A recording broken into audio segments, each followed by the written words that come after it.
కొరకు ఎన్ని నీకు మేలు చేశాడు ఆయన. నీ కొరకు అన్ని ముందుగానే సమకూర్చాడు.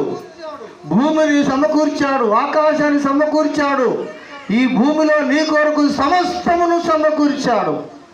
ఏది కావాలంటే అది అనుభవించు అన్నాడు. అన్నీ నీ కొరకు ఆయన చేశాడు. ఆయన చేసిన కార్యములు బట్టి నువ్వు ఈరోజు సంతోషించుతున్నావు. నువ్వు బట్టను బట్టి సంతోషిస్తున్నావే, ఆ బట్ట ఎవరిచ్చారు తెలుసా నీకు? నువ్వు వేసుకున్న బంగారు బట్టి సంతోషిస్తున్నావే, ఆ బంగారు ఎవరిచ్చారో నీకు తెలుసా? నువ్వు చెప్పులు వేసుకున్నప్పుడు సంతోషిస్తావే, అవి ఇచ్చింది ఎవరో తెలుసా? నీకున్న మంచి అందం బట్టి నువ్వు సంతోషిస్తుంటావు. నేను తెల్లకుండా నా ముక్కు మాత్రం చక్కగా ఉందిలే అని సంతోషిస్తున్నావు. నీ ముక్కు ఎవరు ఇచ్చారో తెలుసా?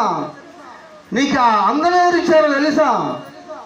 కొంతమంది నా ఇంటికి నల్లగా ఉన్నాయిలే, వారి ఇంటికి కూడా అన్నీ రాలిపోయినాయి అని నెత్తిని బట్టి కూడా సంతోషిస్తున్నారు. ఓకే, సంతోషించు, కానీ అది ఎవరిచ్చారో ఒకసారి తెలుసుకో. కాబట్టి యెహోవా కార్యములు బట్టి నీవు సంతోషించుతున్నావని ఎన్నడూ మరిచిపోవద్దు.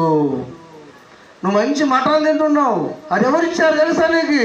నువ్వు అనుకున్నావు నీ డబ్బులు పెట్టి తెచ్చుకున్నావు అని. నీకు డబ్బులు ఎవరిచ్చారు తెలుసా? నీ కష్టం చేసిన నీకు ఆ బలం ఎవరిచ్చారు కష్టం చేస్తున్నావు? చెప్పు. సమస్తమును సమకూర్చేవాడు ఆయన. ఆయన లేకుండా ఏది కలగలేదు. దుమ్ము కూడా దుమ్ము లేచిపోతుంటే అది కూడా దేవుడు కలగజేసిందని మర్చిపోవద్దు నువ్వు. కాబట్టి నీకున్న అన్నసందం కానీ, నీకు ఆహారం కానీ, మంచి భోజనం కానీ, మంచి వసతి కానీ, మంచి ఇల్లు కానీ, నీకు పోతున్న కారు కానీ, నీకున్న బైక్ కానీ, నీకున్న ఆటో కానీ, సమస్తమును ఆయనే కలగజేశాడని, ఆయన చేసిన కార్యములు బట్టి నీవు సంతోషించాలని దేవుని యొక్క వాక్యము సెలవిస్తుంది.